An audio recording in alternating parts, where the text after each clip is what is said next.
One निगम के उपाध्यक्ष केहर सिंह खाची ने कहा कि बंजार के विधायक सुरेंद्र शौरी ने वन कटान को लेकर सरकार को बदनाम करने की कोशिश की है। केहर सिंह खाची ने कहा कि उन्होंने जगह का दौरा भी किया है और ऐसे में वहां पर फॉरेस्ट कॉर्पोरेशन द्वारा 836 पेड़ों को काटने के लिए ठेका दिया गया था। उन्होंने कहा कि वहां पर 16 हरे पेड़ों को काटने पर वन विभाग के द्वारा FIR दर्ज की गई है। उन्होंने कहा कि इस मामले में विभागीय अधिकारी जांच कर रहे हैं, लेकिन जिस प्रकार स्थानीय विधायक के द्वारा 400 पेड़ों को काटने की बात कही गई है वो झूठी है। उन्होंने कहा कि बंजार में फॉरेस्ट कॉर्पोरेशन के द्वारा वहां पर 836 गिरे सूखे पेड़ों से 11,000 स्लीपर निकाले गए हैं। उन्होंने कहा कि बंजार के जंगल में 260 पेड़ों को काटने के लिए ठेकेदार को जल्द कार्य पूरा करने के भी निर्देश दिए गए हैं। उन्होंने कहा कि पर्यावरण संरक्षण के लिए सभी पार्टियों के नेताओं, कार्यकर्ताओं, पदाधिकारियों को पौधारोपण अभियान में अधिक से अधिक पौधे लगाकर संरक्षण करना चाहिए, ताकि भविष्य में हिमाचल प्रदेश हरा भरा, हरियाली और सुंदरता बनी रहे। इसके लिए सभी का सामूहिक प्रयास जरूरी है। सबसे पहले तो मैं 28 तारीख से, जिस तरह मैंने पहले भी जिक्र किया है आप लोगों से, कि दौरे पर हूं और मैंने हर क्षेत्र में जहां हमारे फॉरेस्ट कॉर्पोरेशन का काम चला हुआ है उन क्षेत्रों का भी दौरा किया, डिपो का भी दौरा किया, इंस्पेक्शन भी किया।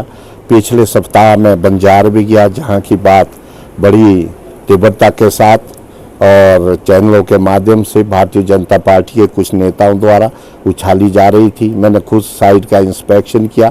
जब मैंने जाकर वहां देखा जो बात भारतीय जनता पार्टी के नेताओं द्वारा कही जा रही थी कि 400 पेड़ वहां पर इनिशिएट हुए हैं और वहां पर देवदार को कटा जा रहा है, अवैध कटान हो रहा है और देवदार को मिक्स करके उन डिपो में डाला जा रहा है। तो जब मैंने खुद इंस्पेक्शन की, मैंने वहाँ डिपो में जाकर, तो वहाँ एक भी स्लीपर वहाँ मिक्सिंग करके नहीं था।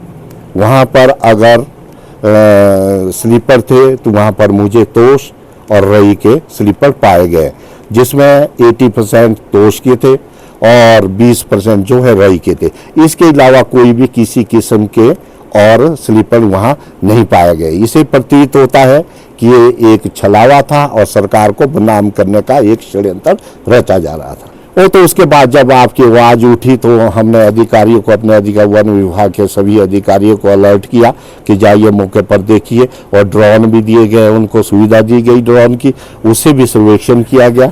तो पाया गया कुछ पेड़ जो है जो कि इलिसिट का एक स्वरूप, जिसमें कि हमने FIR भी की, वो 10 पेड़ पाए गए। अभी और भी अभियान हमारा चला हुआ, सर्च अभियान चला हुआ है कि किसी तरह भाई और भी कहीं इस तरह की बात तभी, तो उसमें 6 पेड़ और भी निकले। कुल मिला के 16 पेड़ों की बात कही जा रही है। अब 16 पेड़ को हमने आइडेंटिफाई करना है, किस तरह इनिशिएट किया, किसने किया, जो एक जांच का विषय है। जो जांच जब भी पूरी प्रक्रिया जब पूर्ण हो जाएगी तो उसके बाद जो है पानी का पानी, दूध का दूध हो जाएगा। अभी हमने बैलेंस शीट तैयार की है फॉरेस्ट कॉर्पोरेशन की, और हर डिपो और हर डिवीज़न से इंफॉर्मेशन कलेक्ट की है कि हर डिवीज़न में किस तरह कितना हमारा मुनाफा होता है।